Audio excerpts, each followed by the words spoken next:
Let's bring in former DHS Senior Advisor Charles Marino and National Sheriff's Association President Kieran Donahue. Gentlemen, thank you for being here. Let's dive right in where our CB Cotton just left off, and that is the slew of arrests by ICE going after these vicious criminal aliens. And now you've got Tom Homan, the Borders Czar, coming in saying that they're going to prioritize going into places that have, and we're showing now here that Tren de Aragua, the violent Venezuelan gang, you see them in more than 16 states across the country. There are seriously dangerous criminals out there that the incoming Trump administration says they need to get them and get them quickly. But Charles, do you anticipate that they really are going to be met with this pushback and challenges from sanctuary jurisdictions? Well, that pushback at the end of the day, Griff, really doesn't matter. These leaders of sanctuary cities are speaking as if they're in a position of power when they have none. Unfortunately for them, this is about federal law, federal enforcement of the immigration and border security laws. And that is exactly what's going to happen. The only pushback they can offer is forcing their law enforcement departments at the state and local level to not work cooperatively with ICE to identify these criminal aliens and prioritize them for removal.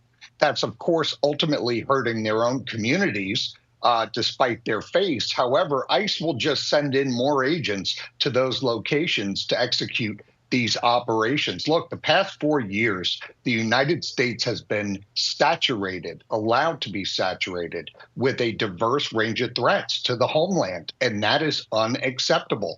The American voters have demanded, based on the outcome of this election, that the Trump administration more aggressively go after these threats to American citizens. Sheriff, what are you hearing from other sheriffs around the country about the intended plans for the incoming administration and the challenges that they may face in these sanctuaries?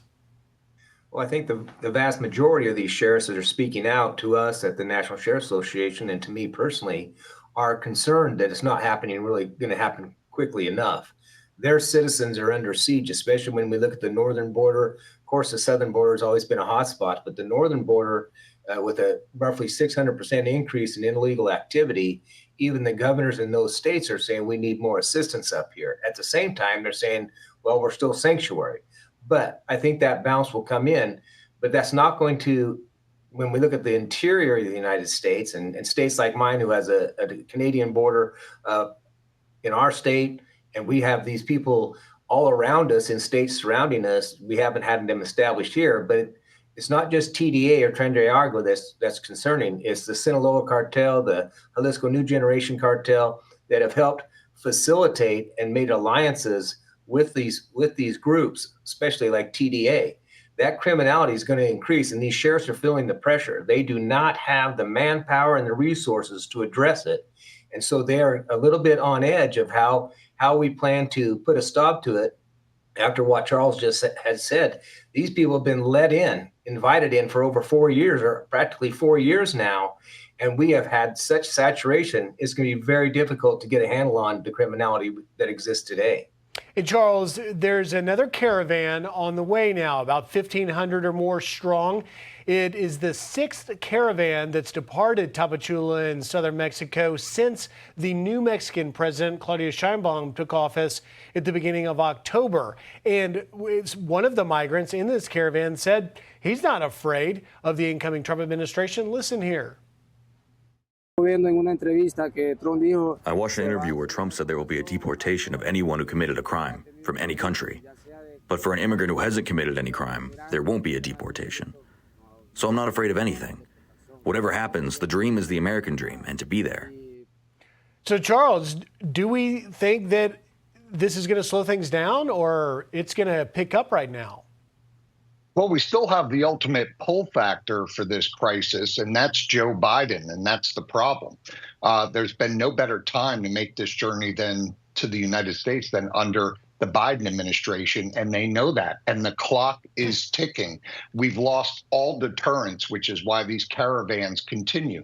The Trump administration will reintroduce that deterrence by enforcing the laws of the country. Unfortunately for the Trump administration, since they're not getting any help from the current administration, we're now going to have to find all of these threats within the interior of the United States. It's unfortunate. It makes everybody's job harder. We would hope that the Biden administration would have done the right thing from the start on this when they got voted into office, but they did not. So the Trump administration will have to fix it. It's going to be a tough undertaking, as the sheriff said, but it is what it is right now. And the Trump administration is going to have to identify and prioritize these deportations quickly.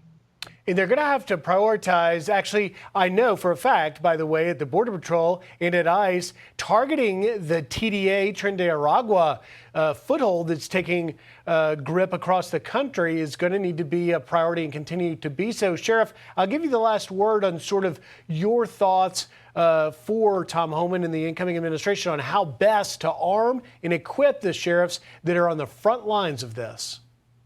Well, thank you. And Tom's been great already. He's already reached out several times to NSA and to us. We're meeting, we're having discussions, and really it's going to be all hands on deck. And what the sheriffs of the country need to pledge, regardless of their political affiliation, they need to pledge security for their country, enforce the rule of law, state, federal, local, whatever that is. And so what I see happening is the administration is going to involve the sheriffs, involve local law enforcement to the extent that they can.